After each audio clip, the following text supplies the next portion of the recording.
Hi, and welcome to lesson 2 of the Playing to Jazz Acoustic Guitar video series. Today we'll be looking at a little bit of theory. Particularly, I'll be focusing on the notes on the guitar, and hopefully by the end of this video you'll be able to tell which notes you're playing wherever you place your finger on the fretboard. Of course, since this is a jazz series, I do promise that I will teach you one jazz chord by the end of this lesson, and it sounds like this. Now, as I've said in the previous video, this will be a little bit basic for those who already have been playing guitar for a while. And feel free to skip to a future video if this video seems a little too basic for you.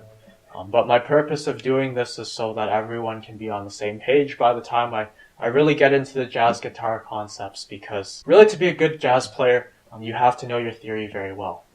One other thing that I forgot to mention in the last video is that you'll notice some chords up here at the top right corner of your screen. I will put those up whenever I do play a chord, so that you know exactly how to position your fingers. I know it's hard to see in the video, and it just makes it easier for everyone. So to begin, let's start with a review of the basic notes on the guitar and the fretboard. As most of you probably already know, each string has a letter that's associated with it. So going from top to bottom, we have the E string, the A string, D string, G string, B string, and E string, or high E string. The reason why these strings are called their respective letters is because if you don't put your fingers on any of the frets while you play them, then they will produce the note that their string is called. So if you play the E string, then it'll play an E. Also, how far along the guitar fretboard you are is a number. So if I place my finger on the first section here, then it's called the first fret. If I move it up to the second one, then it's the second fret. So this is the first fret, second fret, third fret, fourth fret, fifth, and so on. Now, every note that I play on the guitar has its own name, and these are denoted by letters of the alphabet. So, for example, if I play, let's say, the second string from the top, when I play the fifth fret, right, then I know that's a D. Right? Similarly, if I play, I don't know, let's go the bottom string, second fret, then I know that's an F sharp. Now, how do I know that? There's a very simple system that I will show you on the board here. So the notes go like this. They're really just letters of the alphabet. A, B, C, D, E, F, and G. And then after G, it goes back to A. Now, some of these have notes in between them. Between A and B, there's B flat. Right. There's nothing between B and C. I'm gonna put a square over this, and then between C and D, there's a D flat. Right. Between D and E, there's an E flat. There's nothing between E and F, so I'm going to square that. And between F and G, there is a G flat. And between G and A, there is an A flat. Now, what this flat really means is that I'm going down one step from the note that it's adjacent to. So, for example, the note between A and B is a B flat because it's right below the B. Right? In the same way, I can also call these notes sharped. So I could call this an A sharp. Right? That would be the same thing as a B flat. And a sharp denotes that I'm going up. I'm going up one step from the note below it. Right? So similarly, this would be a C sharp. This would be a D sharp. I have F sharp and G sharp. Right? So now if I go to my guitar, you can see that every time I move my finger out one fret, the note will go up according to this chart. So we'll start with the E string on the top of the guitar. We actually call this the bottom E string because the E that's played here is actually, it sounds lower than the E at the bottom of the guitar. So obviously if I move up one, so I put my finger on the first fret here, you'll see that I'm now playing an F. We'll move it up one more, and it becomes a F sharp or G flat. You can call it either one, and it's still the same. Keep moving, so the third fret gives me a G, and then I have G sharp, A. Now A, I go back here, and it goes to B flat, and then B, C, and so on, right? Similarly, if I was to play, let's say, the D string, so the third string from the top is the D string, right? And I go up to the first fret, that'll give me a D sharp, and we'll keep going, so this is a E, and then F, F sharp, G, G sharp, A, B flat, B, C. So I think very quickly you begin to realize that you can place your finger anywhere on your guitar, and now you can figure out exactly what note you're playing. And so this will be very important for later when we teach about how to derive the chords. Essentially, chords are just a combination of notes that make a certain sound. And so having this knowledge is going to be very useful. I'll get into scales in the next lesson. Now you might be wondering, why on earth do only some of the letters have notes in between them and others don't? So how come there's nothing like a B sharp or a C flat or an E sharp, right? I honestly don't know. I don't have an answer for that, but that's just how whoever decided to make up the system of notes decided to make it. One way that you could remember this is you could make some sort of a phrase that has words starting with B, C, E, and F. So for example, babies can eat free, bribery can earn favor, or conversely, bribery cannot earn favor. Right? These are all ones that I've made up. I tried doing a search online, but I couldn't find anything.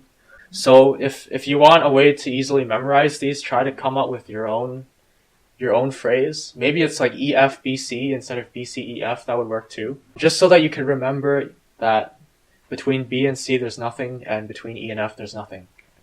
One other thing to note is that if you were to draw boxes around all these letters in the way that I drew them, then this is actually what the keys on a piano look like.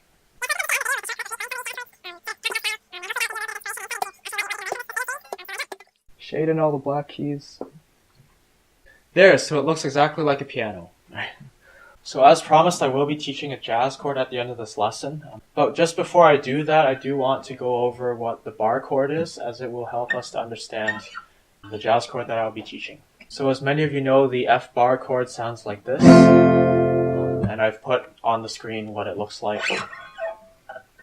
So you may also know that you can shift this bar chord up a fret, and all of a sudden you'll be playing an F sharp major.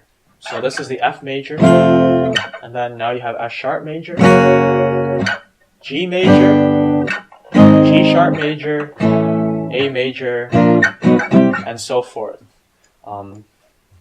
And the reason for that is, if you look here, you start off with an F major. The F goes on the first string. So first string E, first fret is F, right? And obviously if I shift everything up by one fret, then we go from F to F sharp. And then similarly, if I keep going, we have G, G sharp, A, and so on. Now, I'm going to apply that same concept to the following jazz chord. So the jazz chord that I'm going to teach today is the minor 7 chord. It's the easiest jazz chord to play and the easiest one to remember, simply because all the notes are on the same frets. So it sounds like this. And I'll put the chord shape up on the screen so you can see for yourself. I can play this on any fret. So I usually put my index finger on the bottom E string, skip a string, I put my middle finger on the D string. I put my ring finger on the G string. And then my pinky goes on the B string. Now it's important to note that you don't want to be playing the notes that are in between. So for example, the A string, I don't want to hear it. And same for the lower E string, I don't want to hear that either. So what I usually do to mute those strings is I put my index finger so that it rests on the A string. So as you can see, my index finger here, it's pressing completely on the lower E string, and it's just touching the A string so that the A string doesn't play. Now, what about the bottom string, the high E string? What I'm doing is I'm actually placing my hand here. So over here, I'm just resting it on that string. This area of my hand is resting gently on that string so that it barely doesn't play. And so you can strum it, but what's even easier to do is I just finger pick. So then you don't even have to worry about muting these strings, as you just simply don't play them. Now the cool thing is, similar to how the F bar chord started on the F note, I can play an F minor 7 starting on the F note. So this here is an F minor 7 chord, and if I move it up, right, then where's my index finger? My finger is on the 2nd fret, which means it's playing F sharp. So then my chord becomes F sharp minor 7, G minor 7, G sharp minor 7, A minor 7, B flat minor 7, B minor 7, and so forth. And so this is really useful. Let's say maybe you're playing on a worship band or something, and suddenly on the chord chart you see like a B minor. Most people will probably do some form of a bar chord. But sometimes what I like to do is, if it's convenient, I jump all the way up to 7th fret and I just play the B minor 7 here. Similarly, F sharp minor 7 is something you'll probably see a lot. So if you want to play F sharp minor, you don't have to do the whole bar thing. You can actually just play the F sharp minor 7 chord instead. Now obviously the minor 7 chord sounds slightly different from the normal minor chord for a reason, and I will cover that reason in a later video. Now, as I've mentioned in the previous video already, just as how you moved the minor 7 chord up and down, you can move every chord that I teach you up and down the fretboard. So I'm just going to end this video with a practice exercise. Perhaps whenever you find time to just pick up a guitar and do some practice, do some playing, spend maybe about 5 minutes just putting your finger somewhere and figuring out what the note is. And then also do it backwards. So say a note. So let's say I'll pick the note F, right? And find the F note on every single string. So for example, I know that the F on the bottom E string is on the 1st fret. Right? Now, an F exists on the 2nd string. So if I go A sharp, D, C, C sharp, D, sharp, E, F, right? So the F on the 2nd string is located on the 8th fret. And so just pick a random letter, right? Maybe like D sharp or something, and just spend some time figuring out where it is on the fretboard. Another thing you could do is you could practice the minor 7 chord that I just taught. A lot of songs will have minor chords in them. And so let's say you're following a chord chart somewhere and you see a minor chord. Try to substitute that minor chord with the minor 7 chord I just taught you. Obviously, it won't work every time. So for example, in E minor, right, in order to play an E minor 7, you're going to have to go all the way up to the 12th fret, which is very inconvenient if you're already playing like C's and like G's down here on the 3rd fret.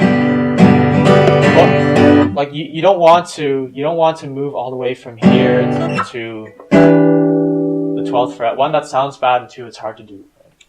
So it doesn't always work, but just give it a try every time you see a minor chord and see if it's comfortable. Usually anything between an F and a B is fine for me.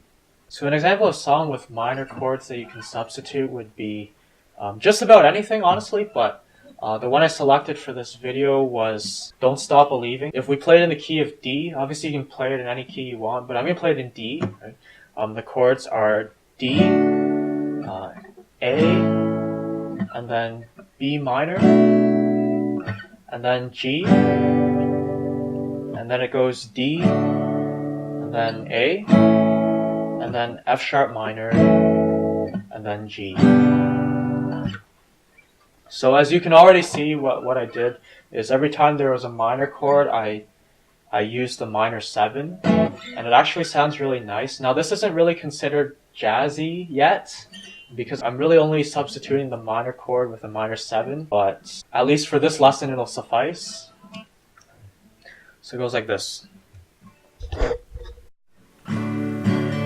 Just a small town girl living in a lonely world. She took the midnight train going anywhere. So thanks for watching this video, and I hope that you found it useful.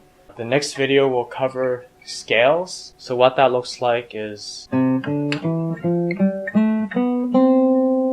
And that is the next step in developing the theory that you need to learn jazz. So I'll see you in the next video.